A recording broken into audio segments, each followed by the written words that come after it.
तो दर्शकों, आप सभी का स्वागत है हमारे शो में फिर से, जिसका नाम है बतकही विद धनंजय कश्यप। और आप सबका तहे दिल से बहुत बहुत धन्यवाद, बहुत बहुत शुक्रिया जो आप सब हमारे शो को इतना प्यार दे रहे हैं। हर सोमवार भर भर के प्यार देते हैं हमारे शो को, इसके लिए बहुत बहुत धन्यवाद। और आप लोग हर प्लेटफॉर्म पे हो, या इंस्टा हो या फेसबुक हो या यूट्यूब हो, आप हर प्लेटफॉर्म पे हमें बहुत सारा प्यार देते हैं, उसके लिए आपको बहुत बहुत धन्यवाद। आज जो हमारे शो के मेहमान हैं वो हैं भोजपुरी फिल्म इंडस्ट्री के चॉकलेटी बॉय, दमदार अभिनेता और यूं कहे तो जबरदस्त इंसान, एनर्जेटिक स्टार हमारे साथ जुड़ने वाले हैं विमल पांडे सर, जो कि कुछ ही क्षणों में हमारे साथ होंगे। तो आप सब गए हैं। नमस्ते सर। नमस्ते नमस्ते, कैसे हैं? बढ़िया है सर, आप कैसे हैं सर? मैं बहुत अच्छा हूँ, आप कैसे हैं? पहले तो आपको एकदम बहुत बहुत जबरदस्त। धन्यवाद। और आपके इस पॉडकास्ट चैनल पे जुड़े हुए जितने भी सब्सक्राइबर हैं, चाहे जो लोग भी देख रहे हैं, जी सारे सर। भाइयों को मेरा गुड इवनिंग, मेरा प्रणाम। छोटे भाइयों को मेरा प्यार, आशीर्वाद। और कैसे धनंजय जी, आप कैसे हैं, बताइए? बस बस आशीर्वाद है सर आपका। और सबसे पहले तो सर हमारे शो पे आपका स्वागत है। और सबसे पहले सर मैं आपको इस शो के बारे में बता दूं कि हमारा ये जो शो है वो लाइव स्ट्रीमिंग शो है। इसका नाम है बतकही विद धनंजय कश्यप। और मैं दर्शकों के उनके चहीते सेलिब्रिटी से हर सोमवार को शाम को 7 बजे मिलाता हूँ। और उनके जो पर्सनल सवाल होते हैं, जैसे उनको जाननी होती है कि उनके सेलिब्रिटी के जर्नी के बारे में जानना होता है, उनके आने वाली फिल्मों के बारे में जानना होता है, तो हम एक जरिया बने हैं दर्शकों से उनके सेलिब्रिटी को जुड़ाने का एक जरिया बने हैं। और thank you so much sir हमारा इनविटेशन एक्सेप्ट करने के लिए। बिल्कुल बिल्कुल, आपका भी बहुत बहुत धन्यवाद। और आप एक ऊर्जावान डायरेक्टर हैं, हम लोग की शुभकामनाएं हैं, और हम लोग चाहेंगे कि आपके डायरेक्शन में जल्दी से हम लोग भी काम करने का मौका मिले। सर सर बस बस आप सबका आशीर्वाद रहे। और सर मैं बता दूं कि हमारा ये बतकही जो है, इसमें हमारा 5 सेगमेंट है। पहला सेगमेंट है कैरियर और संघर्ष, दूसरा सेगमेंट है फिल्मों के बारे में हम लोग जानते हैं, तीसरा सेगमेंट है भोजपुरी सिनेमा के बारे में आपका नजरिया, और चौथा सेगमेंट है पर्सनल कंटेंट और पर्सनल फैंस के सवाल, और पांचवा एक हमारा खेल है जिसका नाम है जल्दी जल्दी बोली ना तो देर हो जाई। उसमें आपको मैं हाँ या ना में। अनदोबी मैं अनदोबी हूँ, बट मैंने गाड़ी रुकवा दिया है क्योंकि बिकॉज नेटवर्क का इशू हो रहा था। जी जी जी मैं जी सर। इन दर्शकों से बताना चाहूंगा कि अनदोबी होने का रीजन है कि मैं बड़ी कोशिश किया हूँ कि समय से घर पहुंच जाऊं, या फिर ऐसे लोकेशन पे जहाँ पे प्यार से बात कर सकूं आपसे। जी बट मैं कल कल अपने चैनल के, जो मेरे म्यूजिक चैनल पे लोग जुड़े हुए हैं, सब्सक्राइबर हैं, जो मेरे जानने वाले लोग हैं, फैन हैं, हमारे हमारे दोस्त हैं, उनके जी लिए होली का बड़ा प्यारा सॉन्ग लेके आ रहा हूँ। तो उसकी शूटिंग कर रहा था, आज ही खत्म हुआ था, और तबीयत बड़ी खराब हो गई, फीवर। आप आवाज भी देख रहे होंगे, गला हाँ बैठा सर, हुआ है आवाज पूरा। से लग रही है। हाँ, तो अ, आपके सारे दर्शक जो लोग जुड़े हुए हैं, आपको बहुत सारा प्यार दें। आप सारे लोगों से निवेदन है कि इनके चैनल को आप लोग सब्सक्राइब कीजिए, आप फॉलो कीजिए, और इनको अपना प्यार दीजिए, आशीर्वाद दीजिए, जो कि बहुत ऊर्जावान और बहुत नेक दिल इंसान है, मुझे मालूम है। हम लोग सब साथ में कभी काम तो नहीं किया, बट हमारे कुछ करेंगे जो सर दोस्त, बहुत डेफिनेटली जल्द। Definitely definitely. तो सर शुरू करें बतकही आज का। हाँ, sure sure sure, I am ready with you. Okay sir. तो सर इन सारे सवालों को पूछने से पहले एक छोटा सा पर्सनल सवाल है जो दर्शकों का है। सवाल ये है कि सर वो जानना चाहते हैं कि उनके चहेते जो ये एनर्जेटिक स्टार है जो है हमारे विमल सर, वो कहाँ के रहने वाले हैं? मैं देखिए बेसिकली गोरखपुर से बिलोंग करता हूँ, और होम डिस्ट्रिक्ट हमारी महाराजगंज है, बट हम गोरखपुर में रहते हैं। और अभी तो अपनी कार्य क्षेत्र मुंबई है, तो मुंबई रहना होता है। और बाकी अपना बनारस हो गया, हम्म। पटना हो गया, जहाँ पे भी हम लोग के काम होते हैं, उसके अकॉर्डिंग अब तो एक जगह स्टे आदमी हो ही नहीं पा रहा है। अभिनेता का एक जगह फिक्स नहीं होता है। हाँ, हाँ। अब हमारे लोग चाहते हैं कि इनको हमेशा हम इंटरटेन करते रहें, तो उसके लिए हम लोग को दौड़ के भागना पड़ता है इधर उधर, सर काफी मेहनत करना पड़ता है। मेहनत करना पड़ता है। तो सर बतकही का पहला जो सेगमेंट है कैरियर और संघर्ष, ये हम शुरू हम्म, करते हैं। और इस सेगमेंट का पहला सवाल करते हैं कि सर आपने अभिनय की जो कैरियर है वो शुरुआत कैसे की? क्या अभिनेता बनना आपका बचपन का सपना था? देखिए, मैं एक बात क्लियर करना चाहूंगा कि बचपन से ही जब मैं 10+2 की पढ़ाई में था, फिर ग्रेजुएशन मैंने किया, फिर पीजी मैंने किया। ग्रेजुएशन मैंने इलाहाबाद से किया है जी और सर। पीजी मैंने जौनपुर यूनिवर्सिटी से किया है, टीटी हुँ, कॉलेज। हुँ, रहता था इलाहाबाद में, तो पैशन हुँ, था मेरा। पैशन के साथ साथ मेरा ऑब्जेक्ट बन गया था, मेरा उद्देश्य बन गया था। मुझे आज आपके पॉडकास्ट से क्लियर बताना चाहूंगा कि मुझे अर्जुन की तरह मुझे वो अपना टारगेट मछली की आंख, तो मेरा सिनेमा इंडस्ट्री दिखाई देता था। तो उस समय मैं रंगमंच से जुड़ा रहा, जी फिर सर। उतार चढ़ाव होता रहा लाइफ में, क्योंकि फैमिली बैकग्राउंड हम लोग की हुँ, अ, फिल्मी नहीं होने के नाते सफर बहुत लंबा करना पड़ा, जानना पड़ा। और मैं रवि किशन जी को धन्यवाद देता हूँ कि कहीं न कहीं वो मेरे लिए मोटिवेशनल का काम किया उन्होंने। 1-2 बार मीटिंग में मेरी जब उनसे मेरी मुलाकात हुई जी बॉम्बे सर। में, तो बड़ी ऊर्जा मिली और टारगेट मेरा क्लियर था कि मुझे यही करना है। जी, थोड़ा संघर्ष बहुत लंबा रहा। कोई गार्जियन नहीं था, कोई गॉडफादर नहीं था, ईश्वर को छोड़ के कोई साथ में नहीं था बताने वाला। तो बड़ी रगड़ के और एक-एक चीज़ करते-करते नहीं ये नहीं करना है, नहीं ये गलत जा रहा है, ये ऐसे जा रहा है, वैसे जा रहा है। और मैं अपने आप में संतुष्ट इसलिए हूँ कि आज जो भी काम कर रहा हूँ, हुँ, उसमें बड़ी निष्ठा के साथ मैंने काम किया। कहीं कोई गलत दाव मतलब गलत ट्रैक पकड़ के काम नहीं किया। हमेशा जी, ऑब्जेक्ट को अपने आगे रखा जी, और जो अ, हमारे दर्शक, जो आपके फैन, आपके जुड़े हुए लोग देख रहे हैं हमको, उनसे जी, बताना चाहूंगा कि आपका ऑब्जेक्ट लाइफ में क्लियर होना चाहिए, करना क्या है। और यदि आप सिनेमा इंडस्ट्री में काम करते हैं, यदि जी, सिनेमा इंडस्ट्री में जुड़ना चाहते हैं, तो जी, एक सजेशन होगा, जहाँ पे आदमी टूटता है, जहाँ पे आदमी फ्रस्ट्रेट होता है, जहाँ पे वो उसकी जो ऑब्जेक्ट होता है वो थोड़ा हल्का होने लगता है, कमजोर होने लगता है, जी सर। Economical problem.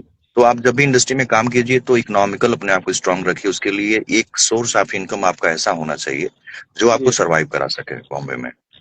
जी, तो मैंने ऐसे एक्टिंग की पारी शुरू की और करने के बाद मैं जॉइंस फिल्म एकेडमी मुंबई को धन्यवाद देना चाहूंगा। आदरणीय वीरेंद्र राठौर सर, जिसके एमडी हैं, जी सर। उनसे मेरी मुलाकात हुई। मैंने वहां से एक्टिंग 3 महीने का मैंने कोर्स किया, जी सर। उनके वर्कशॉप किया। तो आज जो सेट पे हमारे डायरेक्टर और हमारे प्रोड्यूसर जो हमको रिपीट करते हैं, या फिर जो जिनके साथ भी बहुत कम काम किया, जिनके साथ भी मैंने काम किया है, उनसे जी, मेरी बड़ी दिली लगाव रही है, क्योंकि मैं डायरेक्टर को फॉलो करता हूँ और जी, मैं डायरेक्टर का एक्टर बनकर रहता हूँ। तो मेरे संबंध अच्छे हैं। कहीं न कहीं उसका रीजन जो है मेरा क्लास है, वो एक्टिंग क्लास है। एक्टिंग क्लास के बाद मुझे सजेशन दिया गया, मतलब मुझे एडवाइस मिला कि जी, if you have no work then you can गो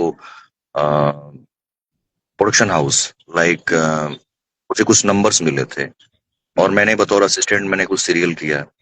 जी, फिर मैंने भोजपुरी में आना मेरा तय हुआ। फिर इसके पीछे एक लॉजिक है। भोजपुरी में आने का मेरा मन नहीं था, लेकिन रवि किशन साहब का, रवि किशन जी से मिलने के लिए उनके चार बंगला महाड़ो ऑफिस में गया था, महाड़ा ऑफिस में। हुँ, हुँ, उनकी एक लाइन थी कि एक एक्टर डिसाइड नहीं कर सकता है कि आप तेलुगु करेंगे, मलयालम करेंगे, हिंदी करेंगे, भोजपुरी नहीं करेंगे। बोले मैंने 100 सुपर फिल्में किया हिंदी, बट मैं सुपरस्टार बना और ऑडियंस ने मुझे नोटिस किया वो भोजपुरी से किया। बिल्कुल। तो फिर उन्होंने एग्जाम्पल दिया कि चंकी पांडे उनके बहुत अच्छे दोस्त थे। हुँ, बोले चंकी हिंदी फिल्में भी मेरे साथ करते थे, लेकिन वो बांग्लादेश गए, बांग्लादेशी फिल्मों को किया। उनको एयरपोर्ट पे फिल्म मिली थी, हुँ, कोई फाइनेंसर मिल गया, उसने बोला मुझे फिल्म बनानी है, और वो डेफिनेटली फिल्म बनी। फिल्म बड़ी सुपर डुपर हिट हुई और चंकी पांडे आज भी बांग्लादेशी फिल्मों के सुपरस्टार हैं। तो हाँ, ये एक बिल्कुल। एक्टर के लिए क्राइटेरिया नहीं है। तो इसमें मेरा एक दोस्त सीपी भट्ट है। हम हुँ, बताना चाहेंगे आपको धनंजय जी की बॉम्बे जी, में राम मंदिर में जी, मैं, सीपी भट्ट, पारितोष त्रिपाठी, पारितोष श्रीवास्तव जी, और रीतम श्रीवास्तव जो रक्तांचल का डायरेक्टर है, हुँ, ये हुँ, 4 लोग हम लोग एक रूम में रहते थे हुँ, जी, और स्ट्रगल सबके साथ जारी थी। पारितोष हिंदी के लिए डेडिकेटेड थे, मैं भी हिंदी के लिए डेडिकेटेड था। तो उस समय हिंदी में मुझे वन डे टू डे काम मिलता था, बट मैं डायरेक्शन में चला गया क्योंकि इकोनॉमिकल प्रॉब्लम भी थी और जी, थोड़ा मुझे काम सीखना था। क्योंकि बिल्कुल, एक्टिंग के साथ साथ आपको कैमरे की जानकारी होनी चाहिए कि हम जिस लेंस पे काम कर रहे हैं, वो कैमरे में लेंस क्या है, उसकी क्राइटेरिया क्या है, उसका क्लोज है, मीड है, वाइड है, लेंस क्या है, इसकी दूरी कितनी होगी जहां हम परफॉर्म कर रहे हैं, लाइटिंग का सेंस क्या है। तो वो सब समझने के लिए मुझे डायरेक्शन में जाना पड़ा। बिल्कुल, बिल्कुल। तो उसमें सीपी भट्ट का भी बड़ा योगदान है। उसने बोला कि यार, क्योंकि मैं बड़ी दुबला पतला था उस समय, तो मुझे प्रॉपर इन समों को काम मिल जाता था। हुँ, और पारितोष त्रिपाठी भी काम करना शुरू कर दिए थे, पारितोष श्रीवास्तव भी काम करना शुरू कर दिए थे। जी, और सबको काम मिलना शुरू हो गया, हमको नहीं मिल पाता था। जी। तो मुझे सीपी ने बोला कि ऐसा करो कि भोजपुरी ट्राई करो।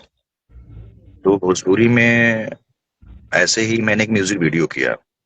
हम्म। उसके लिए धन्यवाद देना चाहूंगा आनंद ओझा जी को। वो एक जी। अच्छे एक्टर भी हैं, साथ साथ में आजकल डीएसपी भी हैं वो। शायद आई थिंक कानपुर में पोस्टेड हैं। तो भैया जी। कई बार मेरे पास फोन आया धनंजय जी की, मैं एक म्यूजिक वीडियो कर रहा हूँ, उसमें मैं चाह रहा हूँ परफॉर्म तुम करो, सैड सॉन्ग था वो, गाना वर्ल्ड वाइड से रिलीज हुआ था।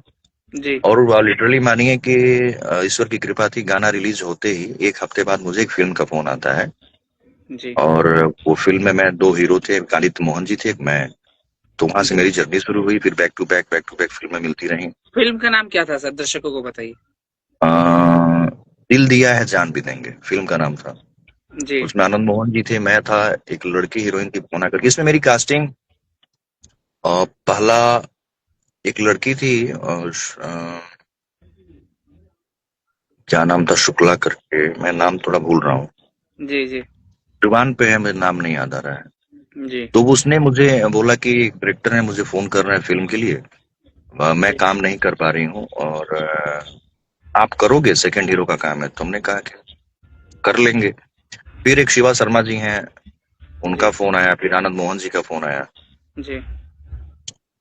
तो मैंने वो फिल्म किया, और उसके बाद फिर मैंने दूसरी म्यूजिक वीडियो किया, फिर फिल्म में किया। मेरे दोस्त अखिलेश पांडे जी थे, उन्होंने मुझे एक फिल्म में कास्ट किया, हीरा जी। बाबू एमबीबीएस। वो फिल्म मेरे लिए बहुत लकी रही। उस जी। फिल्म से मैंने थिएटर में बड़ी नाम कमाया, थिएटर में जी। ऑडियंस ने बड़ी पसंद किया, टेलीविजन पे फिल्म आई, फिर उसके बाद बैक टू बैक फिल्में आती रही। फिर मेरे लाइफ में टर्निंग पॉइंट आया, पराग जी का आगमन हुआ। पराग जी ने मुझे अपनी फिल्म में कास्ट किया, कृष्णा में किया, लेडी स्पेशल में किया। हम्म। और फिर पराग जी ने मुझे एक मनोज नारायण जी की फिल्म दी काठमांडू में, जी। सास बहू की, वो किया। तो वहां से एक जर्नी शुरू हुई। फिर सुजीत वर्मा जी मेरे बहुत से दोस्त हैं, उन्होंने मुझे एक फिल्म में कास्ट किया, सी जी। बाइस्कोप की फिल्म थी, हमार जी। बड़की माई। वो फिल्म बड़ी सुपर डुपर हिट गई। जी। फिर जी। उन्होंने धाकड़ साथ के लिए मुझे कास्ट किया। फिर आनंद सिंह मेरे बहुत से दोस्त हैं, जी। जी। उन्होंने मुझे कास्ट किया। तो ऐसे ही जर्नी शुरू रही। सोमभूषण जी ने मुझे काम दिया। जिन जी। सारे डायरेक्टरों को मैं धन्यवाद देना चाहूंगा, जिन लोगों ने मुझे, फिर मुरली लालवानी जी ने मुझे लेके दो तीन फिल्में किया, एसपी देवी जी। किया उन्होंने। जी। फिर स्वर्ग किशन घर हमार, वो किया। जी। तो इन सारे डायरेक्टर्स, आप लोगों को मैं धन्यवाद देना चाहूंगा जिन्होंने मुझे एज एन एक्टर मुझे काम दिया। तो ये जर्नी रही हमारी। और आप पूछिए, बताऊं। जी सर, सवाल दूसरा है कि मतलब कि एक ऐसे बैकग्राउंड से आना जहां इंडस्ट्री में दूर दूर तक कोई रिश्ता नाता कोई जानकारी नहीं, उसके बावजूद हिंदी में काम करना, असिस्टेंट में काम करना और भोजपुरी में आना, और भोजपुरी में जहाँ पे बड़े बड़े लोगों का नाम है, जैसे पवन जी, खेसारी जी, निरहुआ जी, आपका रवि जी, मनोज जी, बड़े बड़े नाम, और वहां पे आना और अपने आप को स्टेब्लिश करना है, कितना चुनौती भरा रहा आपके लिए? बहुत बहुत चुनौती भरा रहा है, अभी चुनौती चल ही रहा है, चुनौती भरा रहा है। ये धन्यवाद देना चाहूंगा अपने माँ बाप को, उनका आशीर्वाद मेरे साथ रहा, मेरे ईश्वर हनुमान जी महाराज जी, हमारे हम्म। गुरु का बहुत बड़ा सपोर्ट रहा, धन्यवाद देना चाहूंगा। देखिए, इसके साथ साथ मैंने हिंदी में भी ट्राई करना शुरू किया। मुझे कुछ हिंदी में एक फिल्म मिली थी, वन जी। डे, ईशा गुप्ता और अनुपम खेर साहब के साथ। उसमें मैंने एक पुलिस इंस्पेक्टर का रोल किया था। जी। और उसके बाद अभी मैं अभी वेब चैनल के लिए मैंने हिंदी वेब सीरीज भी किया है। जी। और विजय पाल जी उसके डायरेक्टर हैं। अभी एक जी। हिंदी फिल्म और करने जा रहा हूँ। जी। तो ये जर्नी शुरू रही। अभी कुछ बातें हमारी चल रही हैं, ऑडिशन दिया मैंने, कंफर्म भी हुआ हूँ जियो हॉटस्टार के लिए। मैं एक जी। वेब सीरीज भी करने जा रहा हूँ। जी। तो जी। कहीं ना कहीं आपका परिश्रम और आपकी मेहनत और आपका जो बोला ना कि ऑब्जेक्ट क्लियर होना चाहिए। बिल्कुल बिल्कुल। परेशानियां आती रहती हैं लाइफ में, हमारी लाइफ में भी आई। पापा का बीमार होना, पापा का साथ छोड़ के चले जाना, तो बहुत सारी झंझावात रहा। फिर उसके बाद जब आपके गार्जियन नहीं होते हैं तो इंसान बड़ा टूट जाता है, बहुत अकेला फील करता है। बिल्कुल क्योंकि सही। बाप का साया जो होता है धनंजय जी, एक समझ लीजिए आकाश की तरह है, बहुत। और वो छाया बन के हमेशा रहते हैं। थोड़ा उनका साथ जाना मुझे 2 साल बहुत डिस्टर्ब किया, लेकिन अब क्या कर सकते हैं, ईश्वर को ही मंजूर था, और आज उन्हीं का आशीर्वाद में काम कर रहा हूँ। सर, पापा का आशीर्वाद आपके साथ है, तभी तो आप इतना तहलका मचाए हुए हैं। हाँ, नहीं, आशीर्वाद उन्हीं का आशीर्वाद है, डेफिनेटली। तो सर अगला सवाल ये है कि कोई है इंडस्ट्री में जिसको आप अपना आइडियल मानते हैं, आदर्श मानते हैं? हम्म हम दो विंग की बात करेंगे। देखिए, भोजपुरी में मुझे मेरे आइडियल दिनेश लाल यादव जी हैं, because he is dynamic, dynamic personality man. जी। और उनसे मैंने संस्कार सीखा है, उनसे बात करने का लहजा सीखा है। रवि किशन जी से मुझे पोटेंशियल मिली है, मुझे ऊर्जा मिलना, उनसे जी। मैंने ऊर्जा सीखा। जी। मतलब एक हीरोइज्म क्या होता है, मार्केटिंग क्या होती है, जी। पब्लिसिटी क्या होती है, और सेट पे ऑरा क्या होता है, तो मैंने उनसे सीखा। हिंदी में मेरे जो आइडियल हैं, अजय देवगन साहब हैं, बॉबी देओल हैं, जिनसे मैं एक्टिंग जी। सीखा, अक्षय खन्ना साहब हो गए। जी। तो वो ये तीन। दिखता है सर। हाँ, तो वो लगता होगा कि कुछ आप उन्हीं के कुछ फैन हैं। लोग कुछ लोगों से मैंने संस्कार सीखा है, कुछ लोगों से डिसिप्लिन सीखा है, कुछ लोगों से मैंने ड्रेसिंग सेंस सीखा है। जी। बाकी मिला जुला है। तो सर ये पहले सेगमेंट का हमारा ये सब सवाल था जो आपने क्लियर कर दिया। और दूसरा सेगमेंट हमारा शुरू होता है आपकी फिल्में और उन पे आप क्या कितने किरदार को कैसे करते हैं। सर सवाल ये है, इस सेगमेंट का पहला सवाल है कि आपने एक फिल्म की थी भीत हाँ, हाँ, या। और एक फिल्म की थी हीरा बाबू एमबीबीएस। हम्म ऐसे मैंने बहुत सारे अपने किरदार किए हैं, तो क्या कोई ऐसा किरदार जो है जो आपके जीवन से हटके या आपके जीवन से प्रभावित था? हम्म देखिए, एक मैंने फिल्म और किया है, उसमें साउथ के डायरेक्टर थे, जसपाल सिंह नाम का, उनके राइटर थे शिवाजी। हम्म। तो उन लोग की फिल्म में मैंने किया, तो वो फिल्म करके मुझे बहुत मजा आया। एक एक्टर जी। की कहानी थी। और फिर मैंने पराग जी के साथ मैंने फिल्म किया लेडीज स्पेशल, जिसमें एक ट्रेवल एजेंट का काम था। वो किरदार एक आम पब्लिक से जुड़ा हुआ किरदार है कि एक लड़का कैसे स्ट्रगल करके अपने जीविकोपार्जन के लिए, अपने घर परिवार चलाने के लिए कैसे संघर्ष करता है। जी। भीत में मैंने एक आर्मी ऑफिसर का मैंने रोल प्ले किया था, और उसमें मेरा जी। डायरेक्टर मेरा दोस्त ही था। जी। और उसके प्रोड्यूसर थे आशीष चौबे जी। जी। मजा आया काम करके। वो एक डिफरेंट कहानी थी। आप उसको उसका ट्रेलर आप देखेंगे तो आपको लगेगा कि हाँ, कोई हिंदी पैटर्न की फिल्म, मेकिंग बड़ी अच्छा रहा, क्योंकि जी, वो मैंने देखे। डायरेक्टर जो था वो मेरा छोटा भाई है, सुनील झा। तो वो जी। हिंदी फिल्मों में, बहुत सारी फिल्मों में असिस्टेंट का काम कर चुका है, बहुत सारी फिल्मों में जी। एसोसिएट रह चुका है।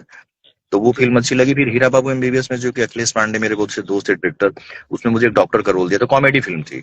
जी। और जी, मुझे, मैंने मैं देखी पूछूं तो होगी। मुझे, हाँ, और मेरा एक कॉन्फिडेंस है धनंजय जी की, रोमांटिक फिल्मों में मुझे नहीं लगता है कि नॉन सिंगर एक्टर में मेरे से बेहतर रोमांटिक फिल्में कोई दे सकता है, कोई कर सकता है। जो कि मेरी फीलिंग जो है, जो मेरा अपनापन है जो एक्टिंग की, वो या जी। तो कॉमेडी में फिट महसूस करता हूँ जी। रोमांटिक फिल्मों में। और मेरा एक अपना है कि रोमांटिक फिल्मों में मेरे से बेहतर कोई रोमांटिक फिल्मों में एक्सप्रेशन या रोमांस या फिर जो अदायगी होती है, जी। वो मेरे से बेस्ट नहीं कोई कर सकता है। मेरा कॉन्फिडेंस है, ईगो नहीं है मेरा। जी। ये जी। तीन किरदार मुझे बहुत अच्छे लगे। बाकी और भी फिल्म मैंने किया है, धाकड़ सास मैंने किया है, अभी सर अब सूरज आप वर्मा सारी जी। फिल्मों का हम डिटेल्स अभी सर देंगे। अगले सवाल की तरफ चलते हैं। सर सवाल ये है कि आप बहुत सारे कैरेक्टर किए हैं, कोई पसंदीदा कैरेक्टर आपका है जो किरदार जो आपने किया है, सबसे पसंद जो हीरा बाबू, आपको? हीरा बाबू एमबीबीएस। हीरा बाबू तो सर आप लगते भी। क्योंकि ऑडियंस डॉक्टर बना था मैं, और हाँ। फेक डॉक्टर था। हाँ। और वो मजा आया कॉमेडी करके मुझे। वो जी। किरदार लोगों को बहुत पसंद भी आया। जी। वो फिल्म की टेलीविजन पे भी कई बार टेलीकास्ट हुआ, 4 या 5 बार टेलीकास्ट हो चुका है वो। शायद फिर फिल्म सिनेमा हॉल थिएटर में, में जो कि भी मैं लगी थी। डिस्ट्रीब्यूटर, हाँ, थिएटर में लगे, मैं ही हाँ। डिस्ट्रीब्यूटर था, मैंने फिल्म को रिलीज भी किया था। और वो फिल्म 2 हफ्ते चली। जहां जहां मैंने अप्रोच लगाया, मतलब जहां जहां मैंने प्रदर्शन करने की कोशिश किया, फिल्मों जी। को एक्सेप्ट किया। और मेरे पास तो कुछ सारे पिक्चर्स भी होंगे कि एक दो सिनेमा हॉल में हाउसफुल भी रहा। एक जी। सिनेमा हॉल फाजिल नगर में तो कभी वो लॉकडाउन के बाद खुला ही नहीं था, मेरी जी। फिल्म से खुला। और बहुत ज्यादा, मैं तो प्रमोशन के लिए गया था, पब्लिक का प्यार मिला।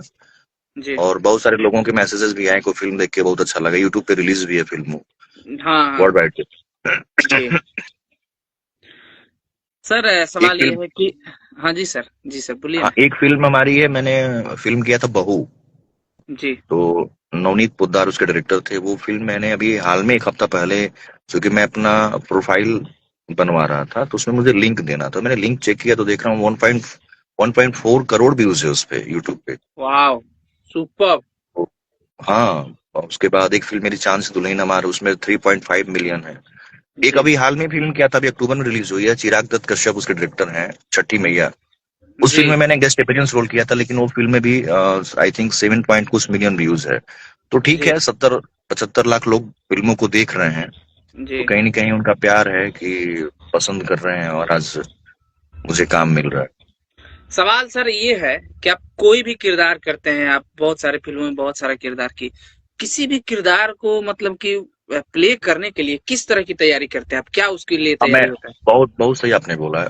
हाँ, मुझे लगता है ये तैयारी केवल मैं बतौर एक्टर केवल मैं ही कर पाता हूँ, क्योंकि मैंने किसी की प्लानिंग देखा नहीं। मैं सेट पे जाता हूँ, देखिए, मैं सिनेमा इंडस्ट्री में जब मैं फिल्म फिल्म करने जाता हूँ, तो जी मेरा फिल्म करने से पहले पहले तो मैं एक बार स्टोरी सुनता हूँ।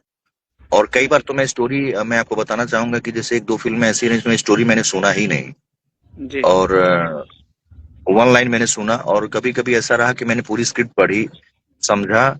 और जी कई ऐसी फिल्में हैं जिसमें मेरे डायलॉग एक हफ्ते पहले रेडी होते थे। बस आप जी मुझे स्क्रीन पे दीजिए ऑन सेट, मैं स्क्रिप्ट पढ़ूंगा, डायलॉग रेडी, 1 मिनट के अंदर रेडी, क्योंकि मैं पहले से याद करके रखा था। जी तो अब नहीं सुनने का रीजन ये था कि मैं चाहता था कि जो डायरेक्टर चाह रहे हैं मैं वो दूं। जी होता है ना कि एज एन एक्टर यदि आप कहानी को सुन लेते हैं तो एक किरदार अलग आपके करेक्टर में आ जाता है कि ये ऐसे है।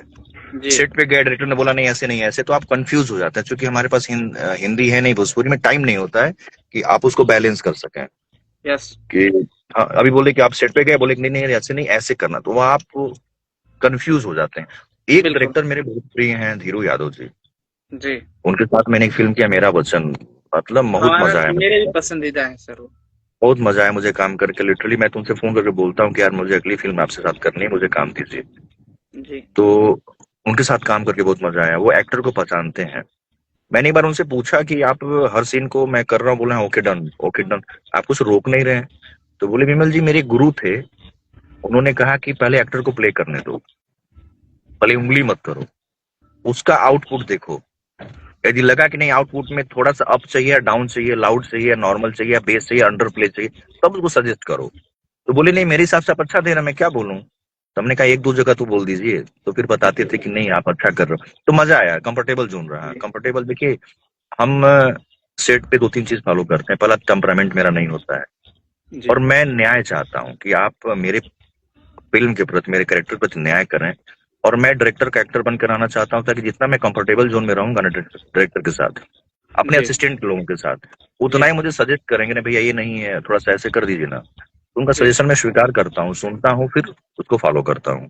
जी दूसरा चीज, तैयारी की बात हम करते हैं। तैयारी में देखिए, 1 हफ्ते पहले मेरी पूरी प्लान होती है, और मैं आप लोगों को बताना चाहूंगा कि फिल्म के साथ साथ मेरा अपना खुद का पर डे का एक प्लान होता है। जी मुझे कल क्या करना है, मुझे कहाँ जाना है, पूरी राइड। देखिए, मैं आपको दिखाता हूँ कि मेरी गाड़ी में डायरी पड़ी हुई है।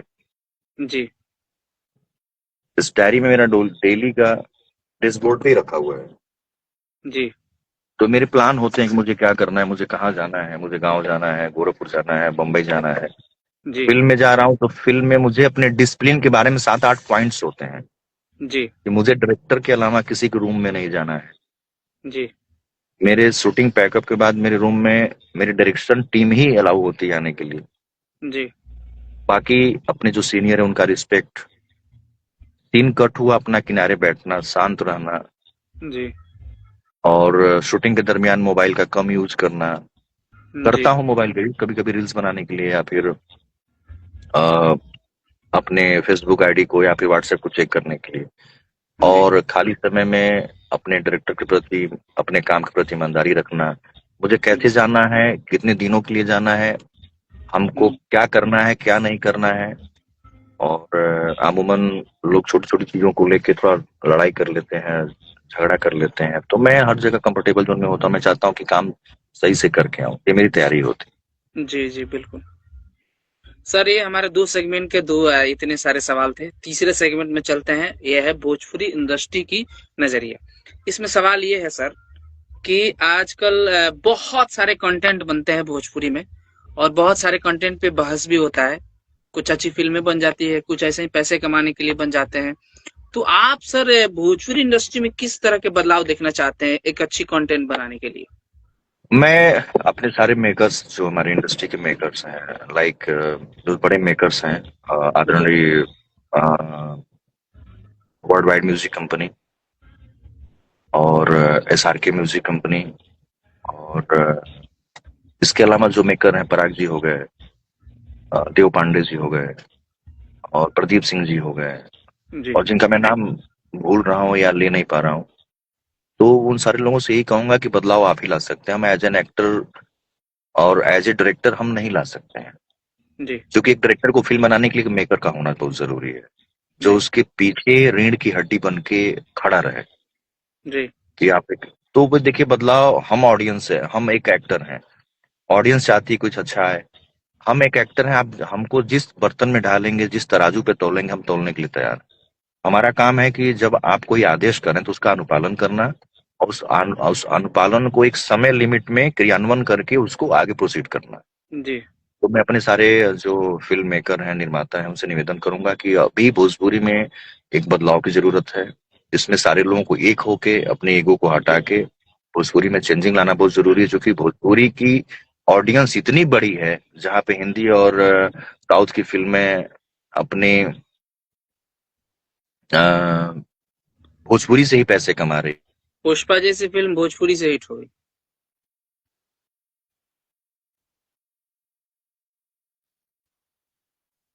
Hello hello. क्लब से कुमार अमित सर से मुलाकात हुई थी।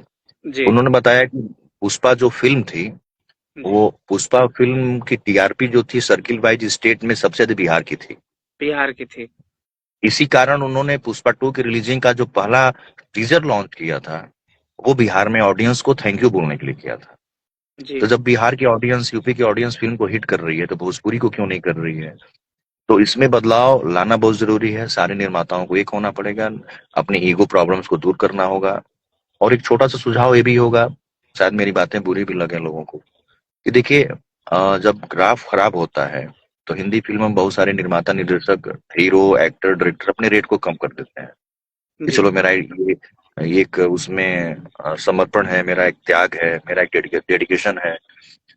तो मेरा मानना है कि जो हमारे इंडस्ट्री के सुपरस्टार हैं, उनको जी। अपना पारिश्रमिक कम करके फिल्म को बनाने में बढ़ावा देना चाहिए। जी। अ, आदरणीय पवन जी से निवेदन करूंगा, खेसारी जी से निवेदन करूंगा कि आप लोग अपने पारिश्रमिक राज को थोड़ा कम करें। और ईश्वर ने आपको ऊंचाई दिया है, वो मुकाम दिया है, वो फेम दिया है, वो नाम दिया है। तो इसमें सबसे बड़ा योगदान उन लोगों का हो सकता है, शायद वो लोग आगे आए तो हो सकता है। यदि खेसारी भैया, पवन जी अपनी फिल्मों का रेट मिनिमाइज कर दें, तो एक जी। अच्छी फिल्म बनेगी, निर्माता को फायदा होगा, इंडस्ट्री स्थापित होगी। जी। सर अगला सवाल ये है, जो आप बहुत जगह सुने होंगे, बहुत सारे लोग आपसे पूछते भी हैं। सवाल ये है जो मैं भी पूछना चाहूंगा कि आए दिन भोजपुरी पे एक शब्द है जो हमेशा लगती है, अश्लीलता। उनके गानों पे, फिल्मों पे ये शब्द चिपक ही जाता है कि अश्लील है, अश्लील, अश्लील है। आप एज ए कलाकार, एज एक अभिनेता के तौर पे इसको किस तरह से देखते हैं और क्या आपका देखिए विचार है इस पे? धनंजय जी, देखिए आप डायरेक्शन से हैं, तो हम, आपको और हमको तो पता ही है, ऑडियंस को नहीं पता है। जी। लॉकडाउन के बाद अपनी इंडस्ट्री से अश्लीलता खत्म हो चुका है। अपनी भोजपुरी में दो इंडस्ट्री काम करती है, एक एल्बम इंडस्ट्री और एक फिल्म इंडस्ट्री। ये तो अच्छाई है। फिल्म इंडस्ट्री से अश्लीलता बिल्कुल खत्म हो चुकी है। इसमें सबसे बड़ा योगदान हमारे चैनल्स की है, जो चैनल्स हमारी फिल्मों को टेलीकास्ट करता है, जो खरीद रहा है, तो उन लोगों ने अश्लीलता को खत्म कर दिया। अब अश्लीलता रह गया भोजपुरी में, तो जिसका क्या बोलूं, अपने सिंगर साहब लोग उसके जिम्मेदार हैं। जी। क्योंकि अभी आपको लिटरली बता रहा हूँ कि होली अभी आ रहा है, होली जी। में कोई ऐसा सिंगर नहीं है जिन्होंने अश्लीलता से शब्द गाने नहीं यूज किया है। बहुत ज्यादा। मैं तो रितेश पांडे जी को बड़ा अच्छा मान रहा था, लेकिन अभी एक गाना मैंने सुना, बहुत बुरा लगा मुझे, कि हमने कहा नहीं, ये आपका फ्लेवर नहीं। मैं कभी मिलूंगा तो उनसे बोलूंगा भी कि भाई आपको रुपए पैसे की कमी नहीं है, आपको ऑडियंस, आपकी जनता, आपकी ईश्वर ने आपको नाम, फेम, रुपया, पैसा दिया, तो चंद पैसों के लिए आप कंटेंट अच्छा बनाइए ना, मैटर अच्छा दीजिए। जी। आप कंटेंट अच्छा गाइए। इसमें आलोक कुमार जी को धन्यवाद देना चाहता हूँ। आलोक कुमार जी का कोई भी गाना आप बलगर नहीं पा सकते हैं। रितेश पांडे जी का गाना दिया, तो मैं ऑडियंस में बोल नहीं पा रहा हूँ, बहुत जी। बलगर लगा मुझे, मुझे बहुत बुरा लगा कि नहीं, आपको इस लेवल पे आके ये शोभा नहीं देता है आपको। जी। और तो मैं निवेदन करूंगा कि आप लोग थोड़ा सा अपने अंदर बदलाव लाएं। और देखिए आप रोल मॉडल हैं, जैसा आप करेंगे आने वाली पीढ़ियां वैसे ही करेंगी। बिल्कुल। मनोज तिवारी जी आए, उन्होंने अपने, हम हमारे और आपके बीच की जो संस्कृति थी, जो परिवार का परिवेश था, उन परिवेशों के बीच में शब्दों का वो इस्तेमाल किया जो हमारे आपके बीच में बोली जाती है, गाने लेके आए। उस गानों के आईएएस क्लास के ऑफिसरों के एम्बेसडर कार में बजते थे। जी। बगल वाली जान मारे ली या फिर छठे दिन मार दिल्ली खींच के तमाशा, ये सब हम्म। गाने मतलब क्लास वन के ऑफिसरों की गाड़ियों का एम्बेसडर में बजता था। जी। आज क्या हो गया, अश्लीलता के नाम पे, मैं कोई उदाहरण दे रहा, मेरा एक अकाउंट यूनियन बैंक में है, वहां के मैनेजर पटना कराने वाले हैं, मैं गोरखपुर में था। जी। मैं गया तो उन्होंने बोला विमल जी, मैं तो मेरे घर में तो भोजपुरी गाना बजता ही नहीं। मैंने कहा क्यों sir, you are from Bihar, so how can possible. तो बोले कि नहीं, हमारे घर में बच्चे लाइक नहीं करते हैं। तो जी। भोजपुरी की कंडीशन है कि जहाँ पे क्लास 2 का ऑफिसर के परिवार के घर में गाने नहीं बजते हैं, सुनने नहीं दिया जाता है। तो ये थोड़ा सा बुरा है, और ये जो बलगर का नाम है, ये हमारे सिंगर साहब लोगों को थोड़ा सा ध्यान देना चाहिए। आप जी। मत गाइए। आप जैसे देखिए, आप जैसा खाना देंगे वैसे ही ऑडियंस खाएगी। जी। वो आपको सुनना चाह रही है, आपको पसंद करना चाह रही है, तो आप अच्छा दीजिए ना। और थोड़ा संस्कारों का भी खेल है। हम आप बिल्कुल। अपने संस्कार में हैं तो अपने संस्कार में रह के वैसे ही काम करेंगे जो हमारे संस्कार से रिलेटेड हो। जी। वल्गर गाना नहीं कर सकते हैं, तो मेरे हिसाब से नहीं करना चाहिए। सर, अगला सवाल ये है कि हमारे पास अच्छे डायरेक्टर्स हैं, अच्छे आर्टिस्ट हैं, अच्छे राइटर हैं, अच्छी प्रोडक्शन हाउस है, फिर भी या हम लोग उस लेवल की फिल्में नहीं बना पा रहे हैं जो नेशनल अवार्ड में नॉमिनेट हो, या कोई बड़ी अवार्ड लेके चला है हमारे यहाँ, या वैसी प्रसिद्धि नहीं मिल पा रही। सर, इस बात से मुझे भी बहुत प्रॉब्लम होती है, क्योंकि मैं खुद इस इंडस्ट्री में हूँ।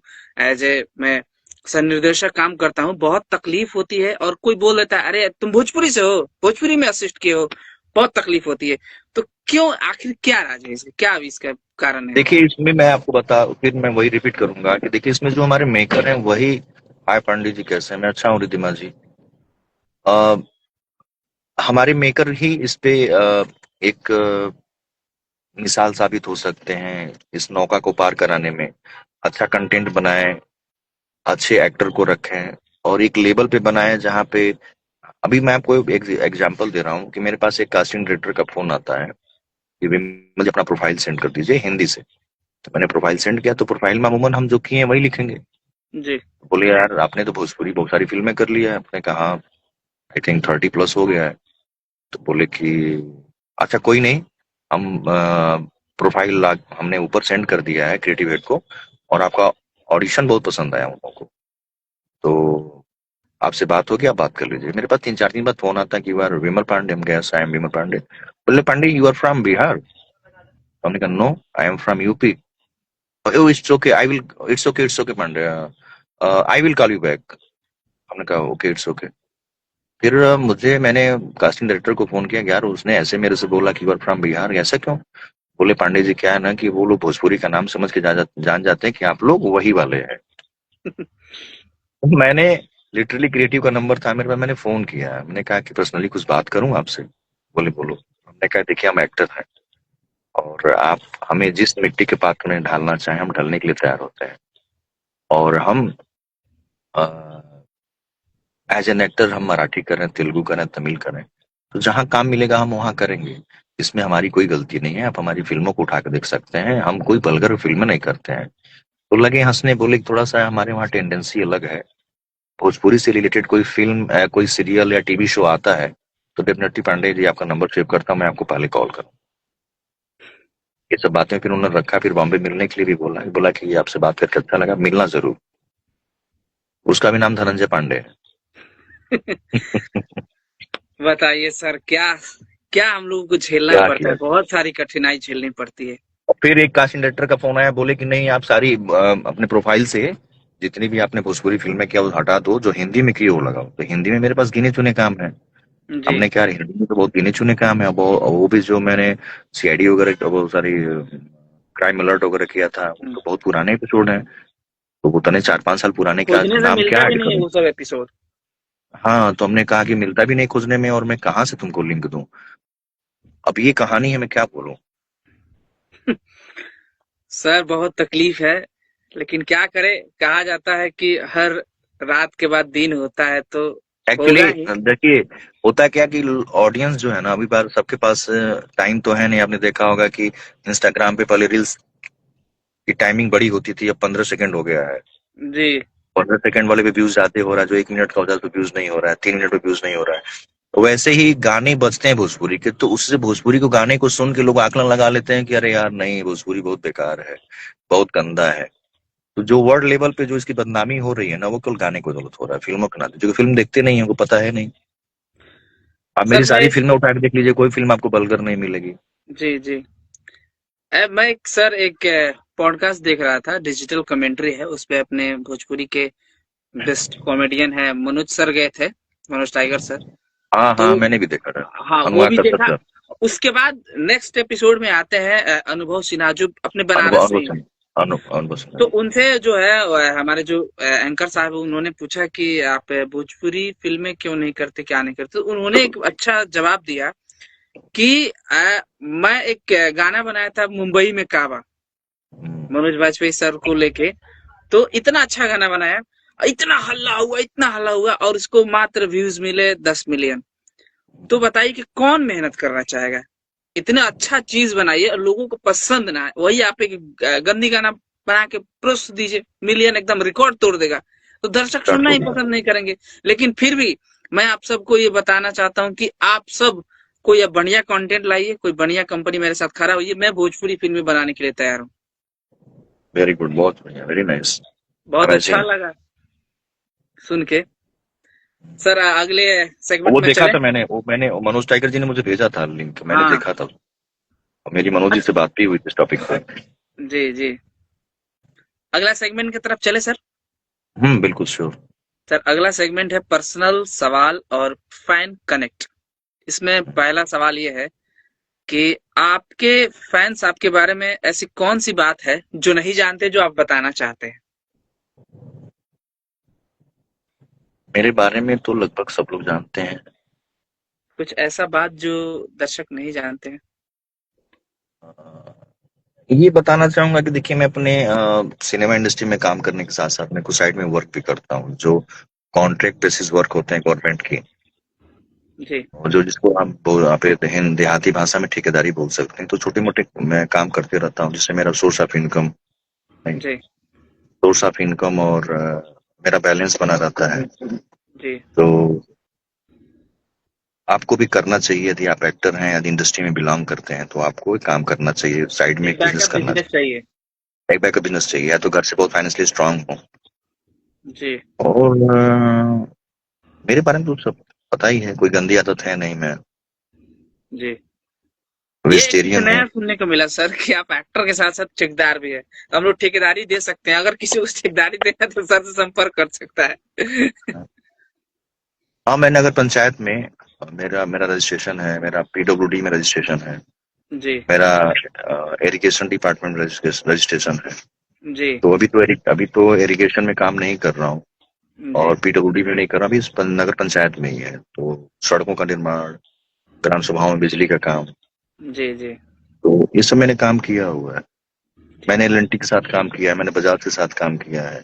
जी जो सीपीडब्ल्यूडी का काम होता है वो मैंने किया है। आरपीडीआरपी जी काम होता है, बिजली बोर्ड के तारों का कनेक्शन करना, तो जी वो जी। मैंने काम कराया गाँव में, ये सब काम मैंने किया है।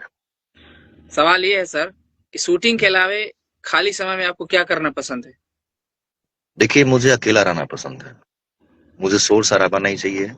मुझे जी किताबें पढ़ना बहुत पसंद है, म्यूजिकल इंस्ट्रूमेंट बजाना बहुत पसंद है। जब मैं अकेले रहता हूँ तो म्यूजिकल इंस्ट्रूमेंट बजा, लाइक फ्लूट, सेक्सोफोन, ये सब मुझे बहुत पसंदीदा है, मैं हमेशा बजाता रहता हूँ। और कार्नेट मुझे पसंद है, तो ये मैं सब खरीद के रखा भी हूँ, मैं बजाता रहता हूँ। और किताबें पढ़ता हूँ, मुझे किताबों का शौक है। सर एक अहम सवाल है इस सेगमेंट का जो दर्शकों ने मुझे भेजा है। घर का मुझे घर का खाना बहुत पसंद है, बाहर का खाना बिल्कुल पसंद नहीं, बाहर खाता ही नहीं हूँ। आएंगे सर, अभी आएंगे, अभी तो हम खेल खेलने वाले हैं आपके साथ। अभी तो सवाल ही हो रहा था, अभी खेल खेलेंगे अब। सवाल ये है सर जो दर्शकों का भेजा हुआ है। बहुत क्यों? सारी युवा और युवती। 15 स्टार्ट रखो। हाँ सर। हाँ, बोलिए बोलिए। हाँ, बहुत सारे हमारे जो नौजवान लोग हैं, उनका एक सवाल है जो आपसे है कि हाँ, उनको अगर इंडस्ट्री में आना है तो, हम्म। और पहचान बनाना है, तो सबसे पहले शुरुआत कहाँ से करनी होगी और उनको कितना हार्ड वर्क करना होगा। मैं तो ये कहूंगा ना, इंडस्ट्री में यदि आपको आना है, यदि आप डायरेक्टर बनना चाहते हैं, तो स्कूल करना बहुत जरूरी है। क्योंकि मैं धनंजय जी कुछ मैंने पॉइंट नोट किया है जो आपको प्रैक्टिकल नहीं हो सकता जब तक कोई बताएगा नहीं। जी। तो एक बार आप 2-3 महीने के छोटे छोटे कोर्सेज आजकल आ गए हैं बॉम्बे में, तो एक बार आप प्रॉपर कर लीजिए। और वर्कशॉप भी करने होता है। के बाद, हाँ, वर्कशॉप भी होता है, डायरेक्शन का भी वर्कशॉप है, आपका एक्टिंग का भी है। तो आप उसको वर्कशॉप कीजिए। वर्कशॉप करने के बाद अपने आप को मजने के लिए, आप अपने आप को ताकतवर बनाने के लिए, आपको अपने आप को अच्छा साबित करने के लिए, आपको एज एन एक्टर हैं तो भी आप जाके सीरियल में या किसी फिल्म में असिस्टेंट असिस्टेंट का काम कीजिए। जब आप असिस्टेंट का काम करेंगे तो आपको एक्टर के किरदार के बारे में, लाइट के बारे में, कैमरा के बारे में, तो बहुत सारी चीजें आपको करने से पहले मालूम हो जाएगा। जी। जो हिंदी फिल्मों में होते हुए आ रहा है, जितने भी बड़े हीरोज हैं, उनकी बच्चे जब आते हैं तो लोग पहले एक्टिंग स्कूल से निकलने बाद वो 2-2 3-3 साल 4-4 साल असिस्टेंट का काम करते हैं, जी। तो फिर जाके एक्टर बन के आते हैं। तो मुझे करना, वो करना चाहिए। उससे दो फायदे हैं, आप कहीं असिस्ट करेंगे तो आपको सोर्स ऑफ इनकम भी हो जाएगा, 2 रुपए मिलेंगे, जी। आप रिलेशन बढ़ेगा। और जी। मैं धनंजय जी बताऊं कि मेरा काम मेरे रिलेशन पे मिला है। जी। तो पहला काम आपका स्वभाव, आपका नेचर, आपका रिलेशन आपको काम दिलाता है। टैलेंट है तो फिर वो रिपीट कराता है। जी। तो और दूसरा मैं बताना चाहूंगा, जो यदि इंडस्ट्री में आना चाहते हैं, काम करना चाहते हैं, उनसे मैं, मेरा छोटा सा सलाह होगा कि आप काम हमेशा उनके साथ करें जो मार्केट में स्टेब्लिश है। कभी भी आप काम उसके साथ ना करें जो खुद स्ट्रगल कर रहा हो। राइट। पहले आप देखिए कि आप किसके साथ जा रहे हैं काम करने, उनका उनका प्रोफाइल क्या है। यदि वो जी। बड़े हैं, स्टेब्लिश हैं, तो उसका फायदा आपको मिलेगा। यदि वो स्टेब्लिश नहीं, वो खुद संघर्ष कर रहे हैं और आप उनके साथ लगे हुए हैं, तो फिर आपका रॉन्ग नंबर होगा। बिल्कुल। मैंने इन सारे बातों का एक ही सारांश है कि आपको आने से पहले सीखना जरूरी है। सीखना जरूर है, वो जरूरी है। क्योंकि एक्टिंग स्कूल से मैंने भी बहुत सारी बातें, डिसिप्लिन सीखा है कि डायरेक्टर से कैसे बात की जाती है, पहला थैंक यू किसको बोला जाता है। अमूमन जी। अपनी इंडस्ट्री में आपने देखा कोई थैंक यू किसी को बोलता नहीं है शूटिंग के बाद। बिल्कुल नहीं। पहला थैंक यू राइटर को जाता है, सेकंड डीओपी को, थर्ड डायरेक्टर टीम को जाता है। और बिल्कुल। असिस्टेंट आपके आपके पिलर की तरह होते हैं, जो लड़के चारों, मतलब जो असिस्टेंट हमारे खड़े रहते हैं साथ में। जी। जी। अमूमन लोग उसको इग्नोर करते हैं, रुको मैं आ रहा हूँ, नहीं, आप उनकी बातों सुनिए। वो छोटे छोटे पॉइंटों को आपको नोटिस कराते हैं कि भैया ये छूट रहा है, भैया ये ड्रेस आप पहन के आए थे, भैया कंटिन्यूटी में ये छूट रहा है घड़ी आपकी। तो उनको जब आप प्यार देंगे ना, तो आपके साथ जुड़ के आपका ही अच्छा करेंगे वो। जी। तो ये सब हो गया। फिर आप सेट पे जब होते हैं शूटिंग के दरमियान में, तो आप हीरो नहीं होते, आप एज एन एक्टर होते हैं, डायरेक्टर का एक्टर होते हैं। और आपका जी। लेवल कैमरा और डायरेक्टर के नीचे होता है। तभी जी। आप अच्छे तरीके से, डायरेक्टर आपके साथ काम कर सकेगा। जी। आप डॉक्टर हैं और मैं पेशेंट हूँ, जाके झूठ बोलूं तो आप डायग्नोस नहीं कर पाएंगे मुझे। बिल्कुल। एक डायरेक्टर आपको डायग्नोस करके आपको रिप्रेजेंट करता है आपके कैमरे के सामने। तो जी। डीओपी के सामने, उनके सामने वी आर कम, मतलब वो कंफर्टेबल जोन होना चाहिए। जी। तो सर ये हमारे सारे सवालों का जो माजरा था हुआ खत्म। अब आके साथ हम असली खेल खेलने वाले हैं, जो हमारे बतकही का सबसे मेन चीज है। जल्दी जल्दी बोली ना तो देर हो जाए, एकदम जल्दी बोलना है, दो चीजें में एक चूज करना है। सर पहला सवाल है इस सेगमेंट का, ये हमारा आखिरी सेगमेंट है। सवाल ये है कि अ, एक अच्छी फिल्म बनाने के लिए पैसा इंपॉर्टेंट है या बढ़िया स्क्रिप्ट? स्क्रिप्ट। स्क्रिप्ट।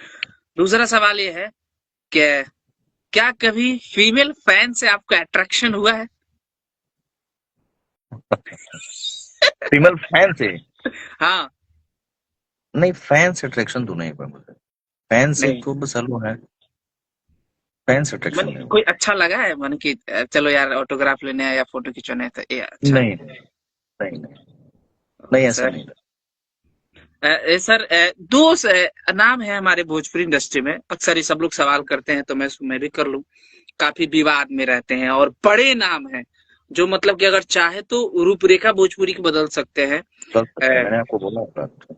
वो जी। चाहे तो रूपरेखा बदल सकते जी। उनका नाम है पवन सिंह और खेसारी लाल यादव। अगर इन दोनों में अगर किसी को आपको चूज करना पड़ेगा तो किसको करेंगे आप? हैं। देखिए, दो के दोनों लोग बहुत प्यारे हैं, आप पर्सनली दोनों लोग से मिलिए ना अलग अलग। देखिए, खेसारी जी भी बहुत प्यार देते हैं, बहुत इज्जत देते हैं। मैंने उनके साथ एक फिल्म भी करी, पवन जी के साथ फिल्म नहीं कर पाया, लेकिन खेसारी खेसारी के साथ काम किया। बड़ी डाउन टू अर्थ है, मतलब हम, ईगो नहीं है उनके पास। जी। अभी हम लोग एक प्रोग्राम में आरा में मिले, बक्सर में मिले भी थे। जी। देखते ही बोले, अरे सुनो सुनो इधर आओ, तुमने वो अपनी फिल्म की डबिंग किया? मैं कहा, बोले बड़ी प्यारा काम किया तुमने। थैंक यू भैया, गले लगाना। पवन जी बड़ी रिस्पेक्ट देते हैं। अब जी। उसका रीजन जो भी हो, मैं गया मिलने के लिए अभी 3-4 महीना पहले। मनोज नारायण जी मुझे मिलवाए। जी। तो अभी जो फिल्म आप वो कर रहे थे पवन जी, तो गया तो जैसे मैंने भाई सीनियर आर्टिस्ट है तो मैंने हाथ ऐसे जोड़ा, उन्होंने तुरंत हाथ पकड़ लिया, बोले नहीं आप ब्राह्मण आदमी है, हाथ मत जोड़, गले लगा लिया। ये तो तो बात है ये सर। अच्छे आदमी दोनों लोग। देखिए यदि उस मुकाम पे खड़े हैं ना तो कहीं न कहीं वो ऊपर वाले का आशीर्वाद, ऊपर वाले तो का हम डिनाई नहीं कर सकते हैं। और बाकी विवाद है, मुझे लगता है कि हमको लग रहा है कि अपने ऑडियंस को भी पसंद, वो लोग मतलब उनको पसंद आता है कि लोग लड़ते रहें। तो लड़ाई, खेसारी जी और बोले लड़ाई भी थे। केवल मोबाइल मोबाइल टू है, सामने से नहीं है। हाँ सामने हाँ। दोनों लोग बहुत प्यार करते हैं दूसरे को। अभी अंकुश भैया के शादी में गए थे, अंकुश राजा भैया के तिलक में, तो बोले कि बढ़ना है तो लड़ना है। खेसारी भैया बोल रहे थे। हाँ। सर अगला सवाल ये है कि क्या आपको घर का खाना पसंद है या होटल का खाना? नहीं, मुझे घर का खाना पसंद है, मुझे घर का खाना बहुत पसंद है। सर मैं बाहर का दूसरा। खाना पसंद है। हम्म, खाने में क्या पसंद है आपको? चावल दाल, चावल दाल, पराठा, आलू की भुजिया। वेजिटेरियन हूँ तो हरी सब्जियां सारी सेम पसंद है, करेला सेम टू छोड़ यू के। Sir, same to you. करेला छोड़ के सब पसंद है। हाँ, अरे सर क्या ये कुछ गुड़ मिल गया हम लोग का कुछ। अगला सवाल ये है सर कि कभी स्कूल में कोई क्रश थी आपकी? स्कूल टाइम में हाँ। एक थी। ओहो। तभी अच्छी सर लगती आप थी इतने लेकिन, रोमांटिक हैं। हाँ नहीं एक थी, नाम था निशा शुक्ला। और मैं लाइक करता था, वो भी लाइक करती थी मुझे मालूम है, बट हम लोग चूंकि कम्युनिकेशन नहीं था ना, कुछ फोन वगैरह अलाउ नहीं थे, तो प्रॉपर कम्युनिकेशन नहीं हो पाया। बट हमारी मुलाकात हुई आफ्टर ग्रेजुएशन। जी। तो हमारी मुलाकात हुई, हमारी एक बार फोन फोन से हमारा एक दोस्त ने बोला अरे वो निशा तुमसे बात करना चाहिए। मैं कौन, बोले वो हम कह रहे 4-5 साल बाद, मतलब ये 10+2 की बात बता रहे हैं, हम ग्रेजुएशन कर लिए। जी। हम इलाहाबाद में थे, मेरी फोन से बात हुई तो बोली कि यार मैं प्राइमरी स्कूल की टीचर हो गई हूँ। तो हमने कहा कहाँ पे? तो हमारे होम टाउन में ही थे। तो हमने कहा अच्छा। तो बोले कि मिलने क्यों नहीं आते हो तुम यार? तो हमने कहा कि यार मैं तो इलाहाबाद में हूँ, और ऐसे ऐसे मुलाकात नहीं हो पाई।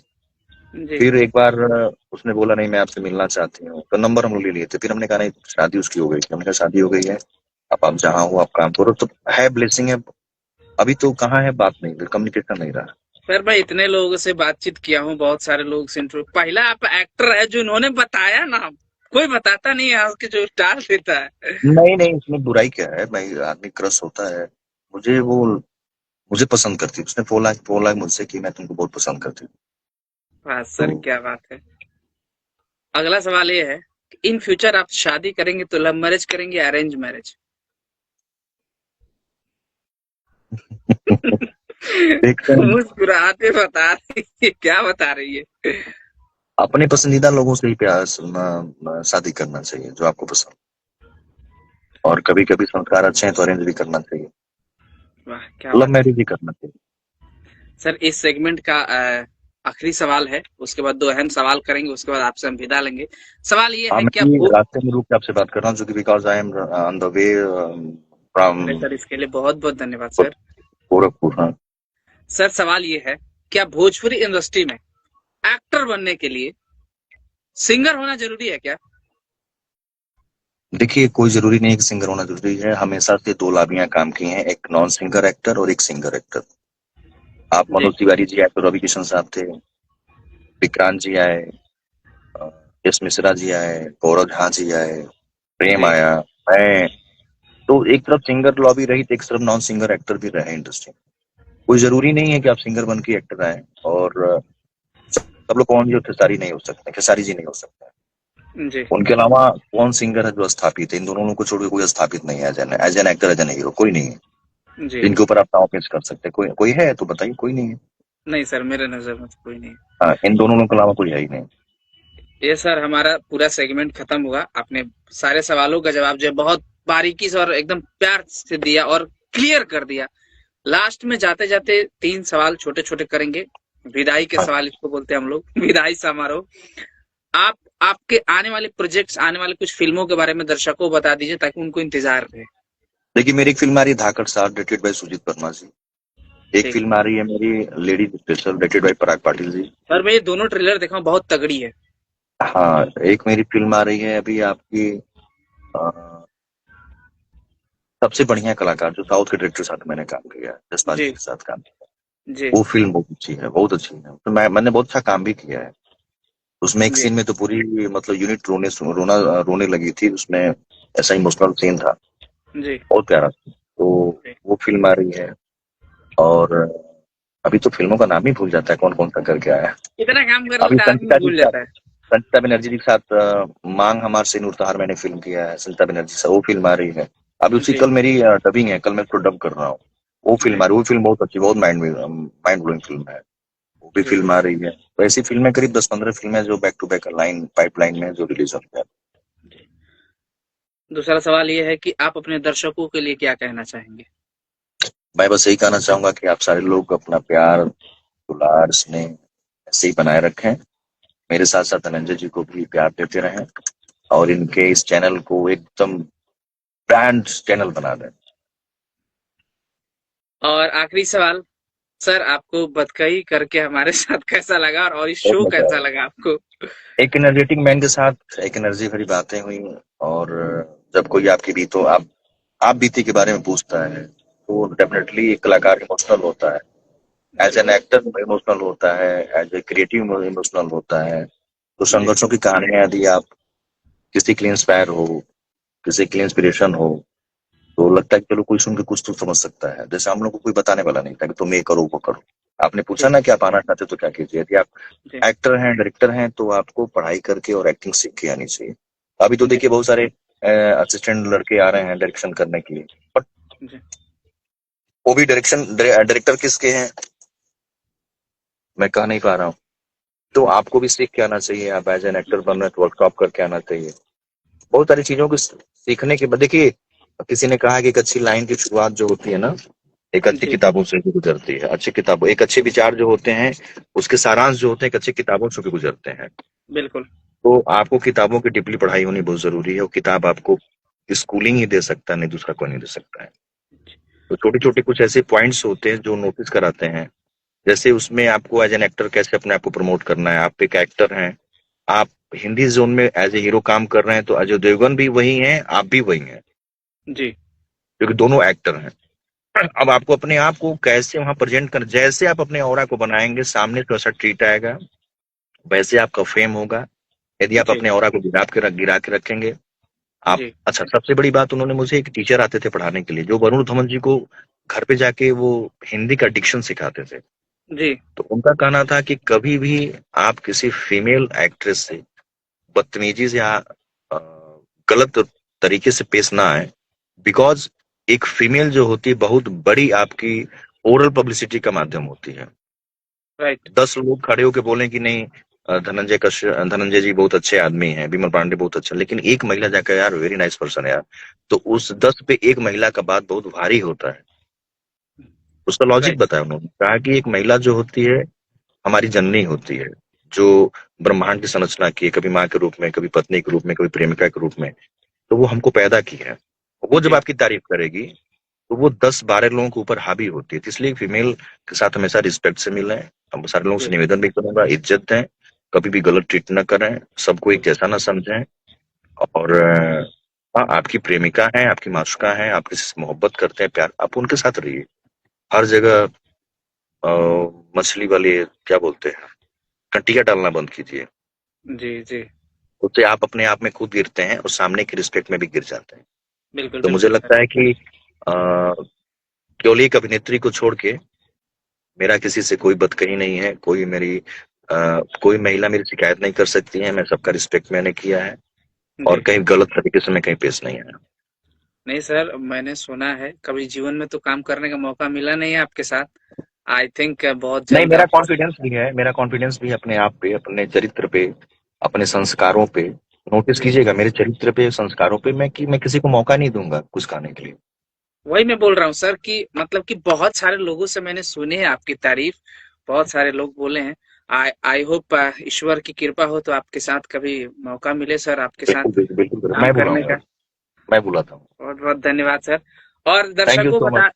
हाँ, दर्शकों सर, थोड़ा सा दर्शकों आप सबको बता दूं कि ये थे हमारे भोजपुरी के चॉकलेटी हीरो, एनर्जेटिक हीरो, सुपरस्टार विमल पांडे सर, और आप सब लोग देख रहे थे बतकही विद धनंजय कश्यप, जो कि हर सोमवार शाम को 7 बजे इंस्टा लाइव में आपको मिलाता है। और ये कुछ लोग लाइव में वंचित रह गए हैं, तो दर्शकों आप हमारे यूट्यूब धनंजय कश्यप ऑफिशियल और फेसबुक धनंजय कश्यप पेज पे जाके देख सकते हैं। और सर आपका बहुत बहुत धन्यवाद सर, आप हमारे शो में आए और दर्शकों की उनके थैंक यू, सवालों का जवाब दिए। Thank you so thank you much. मेरी सो मच गाड़ी भी सर। निकल पड़ी। Thank you very much and सारे लोगों को love you all and advance में happy Holi. Thank you sir, same to, love you, जय लव यू बिहार। जय हिंद।